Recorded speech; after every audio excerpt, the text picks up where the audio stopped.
Okay, today we're diving into a really significant document, National Security Presidential Memorandum 7, NSPM 7. It was just signed, September 25th, 2025. Right. And this isn't just, your standard executive order. Our sources are calling it a sweeping policy decree. The sweeping how?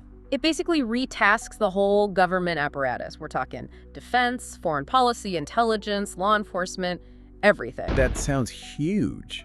Usually things like this, like PD-59 back in the day or some of the post-9/11 surveillance stuff, they stay secret. Exactly. The fact that this one, NSPM 7, was released publicly, that really tells you something about the gravity of the intended signal here. So what's the official reason, the justification? Well, the stated purpose is countering domestic terrorism and organized political violence. And they list a pretty heavy catalog of events to back that up. Like what? Like the assassination of Charlie Kirk, that healthcare executive murder back in 2024, the attempt on Justice Kavanaugh's life, even 2 attempts on the president. Yeah, and they also cite this claim of a more than 1,000% increase in attacks on IC officers in some cities, plus over $2 billion in property damage nationwide they attribute to this stuff. So they're building a case that this isn't just sporadic violence. Precisely. The document's core premise is that this is the result of, and I'm quoting here, sophisticated, organized campaigns, not just random individuals acting out. Okay, let's unpack that. If it's organized, how are they proposing to tackle it? Well, that's where NSPM 7 really kicks in. It directs a national strategy to investigate and disrupt networks. And here's the key part. Before they result in violent political acts. Before, so we're talking about pre-crime, that concept. That's exactly what it sounds like, based on how security folks define it. Prevention, disruption before the act. And how are they actually planning to do that? What's the mechanism? This is where it gets really interesting. The document basically retools the FBI's main counterterrorism tool, the Joint Terrorism Task Forces, the JTTFs. JTTFs, big network, right? Right. Lots of agents. Mm-hmm. Huge. Over 4,000 agents across the country. And NSPM 7 directs them to focus specifically on what the memo calls leftist political violence. Leftist political violence. Okay. So they must define what that means, what indicators agents should look for, the indicia. They do. And this is, I think, a really significant expansion of focus, moving from primarily international threats to, well, domestic ideology. What kind of ideology are we talking about? The document lists several beliefs and attitudes it claims are common threads. First up, anti-Americanism, anti-capitalism, and anti-Christianity. Whoa, those are incredibly broad categories. Anti-capitalism is an indicator for terrorism investigation. That's what's listed, goes on. Support for the overthrow of the United States government. That one's maybe more expected in this context. Okay, what else? Then it gets into extremism on migration, race, and gender. Again, very open to interpretation. Extreme. And maybe the vaguest one, hostility towards those who hold traditional American views on family, religion, and morality. Hostility towards traditional views. How do you even measure that objectively for, a pre-crime investigation?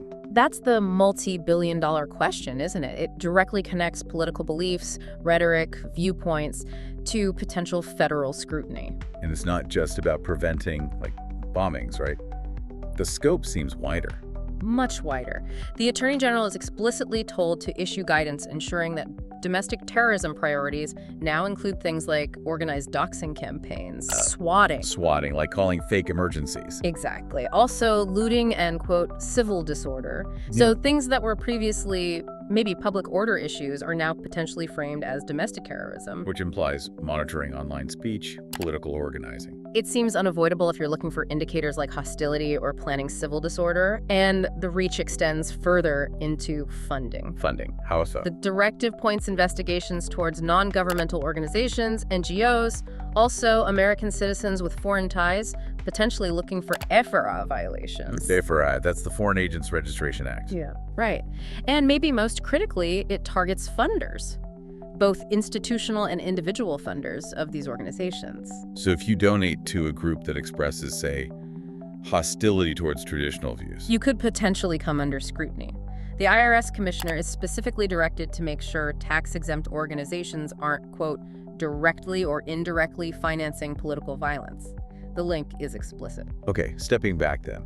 What's the big picture here? What's the main takeaway? Well, it looks like an all-of-government effort, really, to frame certain kinds of political opposition as domestic terrorism and then use counterterrorism tools to dismantle it. And using the JTTFs is significant because Historically, they operate with relatively little congressional oversight compared to other intelligence activities.